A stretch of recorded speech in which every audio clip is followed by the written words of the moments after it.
आपको फालिज होने से एक हफ़्ता पहले बहुत सी अलामात नज़र आना शुरू हो जाती हैं, जैसे कि जिस्म के किसी भी हिस्से का सुन्न हो जाना, ब्लड प्रेशर का बहुत हाई होना। फालिज एक ऐसा मर्ज़ है जिससे दिमाग को इस हद तक नुकसान पहुंचता है कि वो आपके जिस्म के किसी हिस्से को मफलूज करे। फालिज की दो इकसाम है, जिसमें एक किस्म ऐसी है कि जिसमें आपके दिमाग को आपको चाहिए कि आप जल्द से जल्द उसकी फ़िज़िकल थेरेपी की तरफ आएँ ताकि वो अपने आप को जल्दी रिकवर कर सके बनिस्बत इसके कि वो किसी डिसेबिलिटी की तरफ। अस्सलाम वालेकुम, मेरा नाम डॉक्टर रबीरा बाबर है और मैं इस वक्त सर्विसेज हॉस्पिटल में as an orthopaedic physical therapist काम कर रही हूँ। आज मैं QAS हेल्थ चैनल के साथ फिर से आपकी खिदमत में हाजिर हूँ और आज हम बात करेंगे फालिज के बारे में। फालिज एक ऐसा मर्ज़ है जिससे दिमाग को इस हद तक नुकसान पहुँचता है कि वो आपके जिस्म के किसी हिस्से को मफलूज कर देता है। फालिज की दो इकसाम है, जिसमें एक किस्म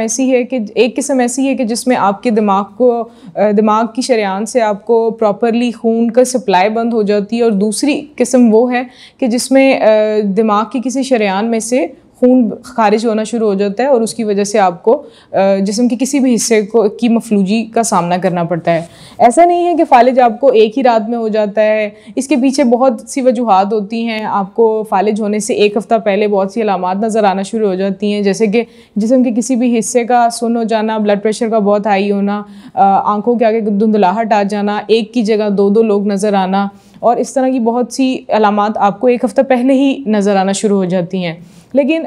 माहिरीन का ये मानना है कि अगर फालिज के हमें ये अलामात अगर आपको किसी भी वक्त नज़र आ रही हैं किसी भी वजह से, तो अगर आप उसको जितनी जल्दी कवर कर लेते हैं, जितनी जल्दी उसका इलाज मुआलजा करवाना शुरू कर लेते हैं, वो उतनी ही अच्छे से रिकवर हो सकता है। और फालिज के बाद तकरीबन 90% अवाम का यही मानना है कि जब हमें फालिज हो जाता है उसके बाद वो इंतज़ार करते हैं कि पेशेंट हॉस्पिटलाइज रहे, 10-20 दिन उसके गुजरें, उसको ब्लड थिनर्स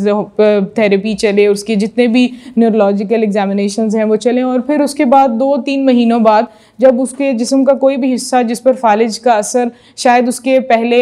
हफ्ते या 10 दिन में बहुत कम होता है और वो 2-3 महीने तक जाते जाते उसके पट्ठों में इतनी खिंचाव तनाव और इतनी स्पास्टिसिटी की आ चुकी होती है कि वो मफलूजी की इस मकाम पर होता है कि जहाँ से किसी भी फिज़िकल थेरेपिस्ट का भी उसको वापस नॉर्मल ज़िंदगी की तरफ लाना बहुत मुश्किल हो जाता है। तो इसके लिए आज मैं आपको इसी बारे में बताना चाहूँगी कि अगर आपके इर्द गिर्द किसी को भी फालिज या इस तरह का कोई मसला दो चार होता है या फिर होने वाला है और आपको ऐसा लग रहा है कि वो फालिज की तरफ जा रहा है या आपके ख़ानदान में किसी को पहले ऐसे मसले मसाइल रहे हैं और आपको ऐसा लग रहा है कि आने वाले वक्तों में आपका ऐसा कोई मसला आपके अंदर भी आ सकता है, तो आपको चाहिए कि आप जल्द से जल्द उसकी फ़िज़िकल थेरेपी की तरफ आएँ। बहुत से डॉक्टर्स का भी ये मानना है कि अगर आप रिसर्चेस देखें और जितना भी इस वक्त बायोलॉजिकल डाटा है उसमें आप देखें तो जितनी जल्दी इंसानी जिस्म को नॉर्मल हरकत के अंदर ले आया जा सके फालिज के बाद, उतनी ही जल्दी उसकी रिकवरी फेज़ स्टार्ट हो जाता है। जैसे कि जब फालिज बिल्कुल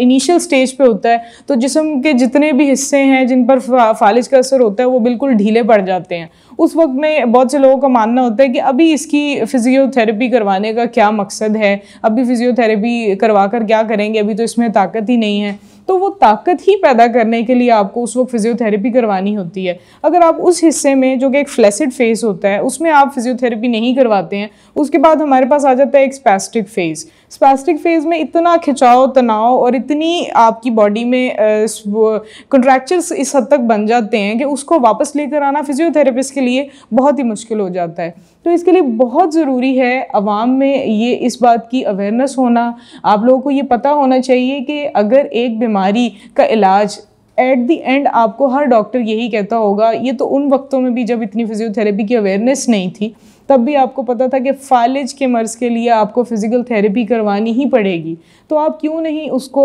इनिशियल स्टेजेस पे बिल्कुल शुरू के टाइम पर शुरू कर देते ताकि वो अपने आप को जल्दी रिकवर कर सके बनिस्बत इसके कि वो किसी डिसेबिलिटी की तरफ चला जाता है और उसकी गेट या फिर उसका कोई भी एडियल्स, उसका वो अपना खाना नहीं खा सकता, वॉशरूम या बेडिंग उसका कुछ भी नहीं आ रहा उसको, तो वो इसीलिए नहीं आ रहा क्योंकि आपने उसको इनिशियली फ़िज़ियोथेरेपी की तरफ नहीं लेकर गए हैं। इसमें आप लोगों को बताने का मकसद बेसिक ये है कि जब किसी इंसान को फालिज है तो वो खुद तो ये सब नहीं जानता ना, उसकी ऐसी स्टेट है कि वो आपको बता सके। तो उसके लिए हम लोगों को, जो उसके केयर टेकर्स हैं, जो उसके अटेंडेंट्स हैं, उनमें इस बात की अवेयरनेस होना बहुत ज़रूरी है कि हमें किस वक्त फिजियोथेरेपी करवानी चाहिए और ये किस दौरानियत तक करवानी चाहिए। बहुत से केसेस में ऐसा होता है कि न्यूरोलॉजिकल इशू है तो वो 100% रिकवर नहीं कर सकता, लेकिन 100% रिकवर करने का मकसद ये नहीं है कि हम उसको जो 80-90% भी उसकी अगर कोई बेहतरी आना चाहती है, आ सकती है, उसको भी हम रोक दें। इसीलिए हमें चाहिए कि हम जितनी जल्दी फिजियोथेरेपी करवा सकें